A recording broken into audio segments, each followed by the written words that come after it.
Bonjour, aujourd'hui on va parler des pronoms objets directs, le, la, l'apostrophe, les. Encore une fois, ce sont des bases, il y a beaucoup plus de détails, mais c'est pour vous donner les bases essentielles. Alors, observons d'abord les exemples. Vous savez que j'aime en général partir d'exemples et ensuite expliquer. Qu'est-ce que nous pouvons apprendre de ces exemples? Tu aimes les romans d'amour? Oui, je les aime. Do you like love stories? Yes, I like them. Ici, je remarque que j'utilise le pronom les qui semble remplacer donc quelque chose de pluriel, les romans. Les romans est une chose, un objet, donc je peux aussi déduire que ces pronoms remplacent des objets.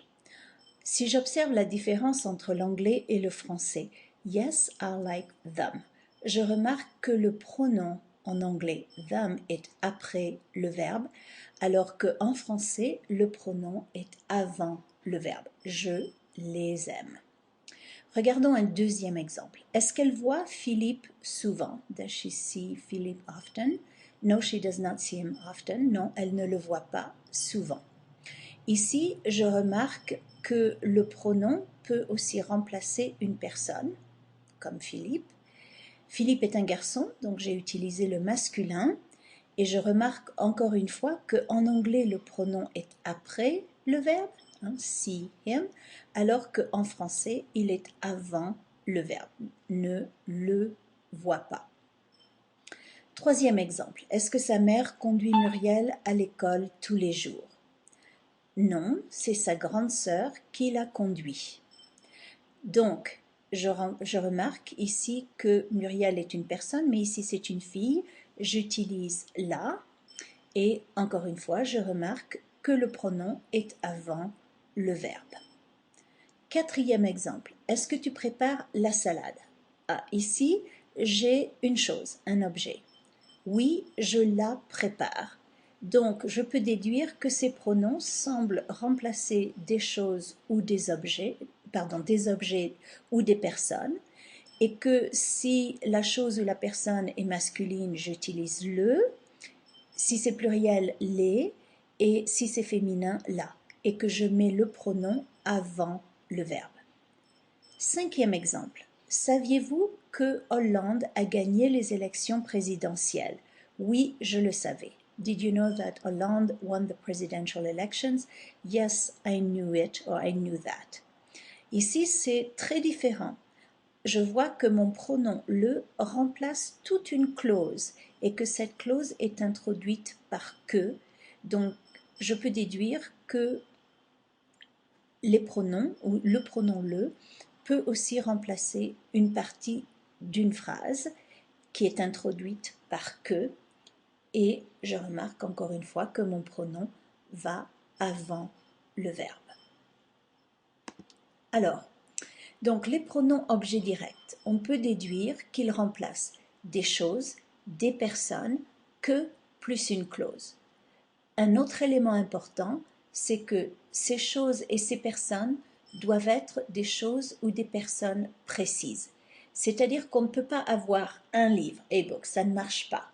Mais on doit avoir le livre, ce livre, le livre de Paul, mon livre, my book, the book, that book, Paul's book. Ou si c'est une personne, le nom d'une personne, comme Marie, ta sœur, la prof, cet homme. Et si on a une phrase introduite avec que, on utilise toujours le pronom le. On ne doit pas hésiter, on n'a pas le choix avec la ou les, c'est toujours le. Alors, si vous voyez les articles 1, une, des, de la, du ou des, ça veut dire que vous ne pourrez pas utiliser le, la et l'apostrophe ou les, parce que ces pronoms remplacent des choses ou des personnes précises. Alors, pourquoi est-ce qu'on appelle ces pronoms des pronoms objets directs? C'est parce qu'ils fonctionnent avec des verbes qui n'utilisent pas de prépositions, des petits mots comme à ou de. Donc, regardons ces exemples. Tu connais cette chanson? Oui, je la connais. On a le verbe connaître et cette chanson. Il n'y a pas de petits mots comme à ou de entre le verbe et cette chanson. Par exemple, si vous observez je parle de ce livre. Ici, c'est différent. On a le verbe parle et ce livre, mais entre parle et ce livre, on a la préposition de. Donc, dans ce cas, nous ne pourrions pas utiliser le l'allé parce que justement, ce livre n'est pas un objet direct. Un autre exemple, je préfère les films drôles, je les préfère. Le verbe préfère est directement suivi par les films drôles. Il n'y a pas de petits mots qui interfèrent. Alors, maintenant, la place des pronoms. Si vous avez déjà regardé la vidéo avec le pronom i, vous savez où on place les pronoms et ce n'est pas différent pour le l'allé.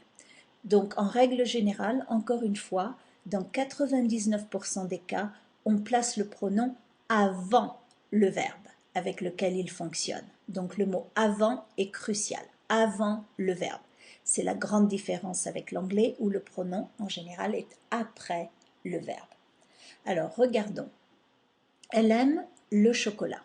Si je veux remplacer le mot chocolat par un pronom, she loves chocolate, she loves it, or she likes it. Donc, d'abord, je vais bien sûr bloquer le mot chocolat. Et le chocolat, c'est masculin, donc je devrais choisir le pronom le. Alors, voyons si ça va marcher. Pas exactement, parce que ici, nous avons voyelle, voyelle. Donc, je vais substituer le pour l'apostrophe et j'ai elle-l'aime, puisqu'on met le pronom avant le verbe. J'ai une phrase négative. J'applique ma règle, je mets mon pronom avant le verbe. Donc, je bloque le chocolat que mon pronom remplace. Je sais que j'utilise le pronom l'apostrophe, je le mets avant le verbe. Maintenant, j'ai un petit problème parce que elle ne l'aime pas, ça ne marche pas bien. Donc, j'ai besoin de remplacer un apostrophe avec la forme complète. Elle ne l'aime pas. Au passé composé, qu'est-ce qu'on fait?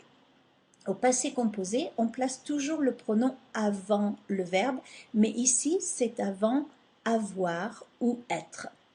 Donc, tu as aimé ce chocolat. You liked that chocolate, you liked it. Donc, si je veux faire cette phrase, you liked it, je vais bloquer ce chocolat.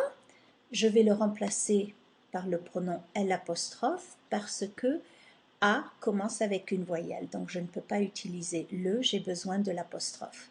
Si je veux faire une phrase négative, donc, je prends mon pronom, je le mets avant avoir. Et ici, on a apostrophe, apostrophe.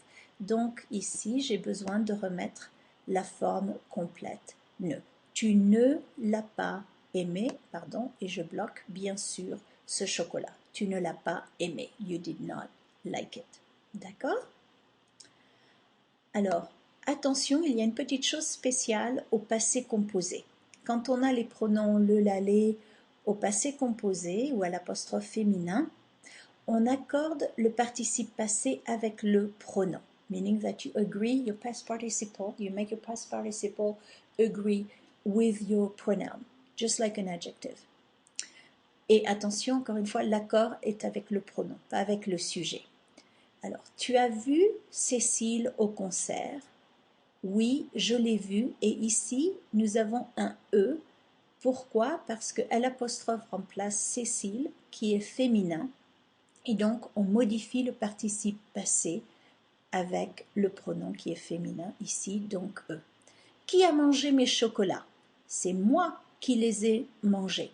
Les remplace chocolat, qui est masculin pluriel, donc j'ai un S, et je vais modifier mon participe passé et je vais mettre un S.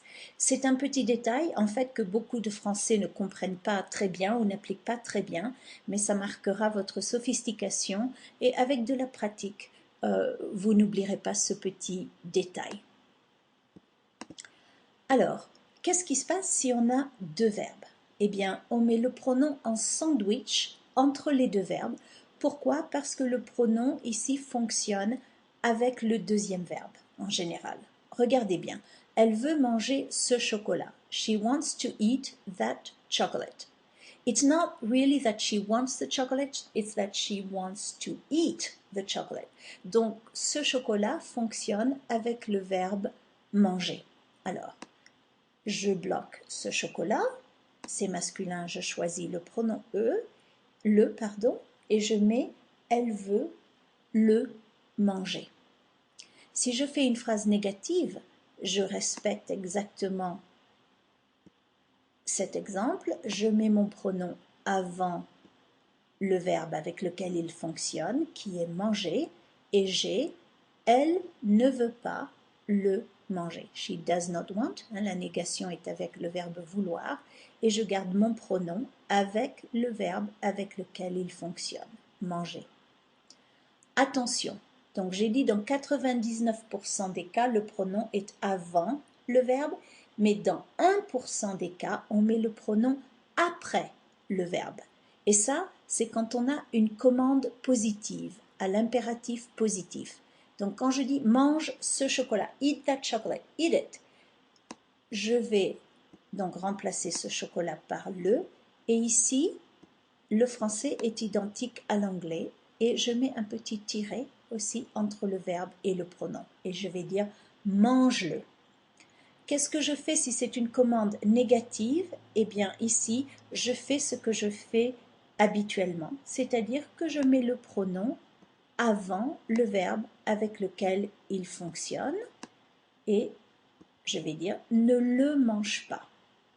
Donc c'est simplement quand il y a une commande positive que je mets le pronom après. Dans les autres cas, le pronom est avant le verbe. Et ça, c'est la majorité des cas.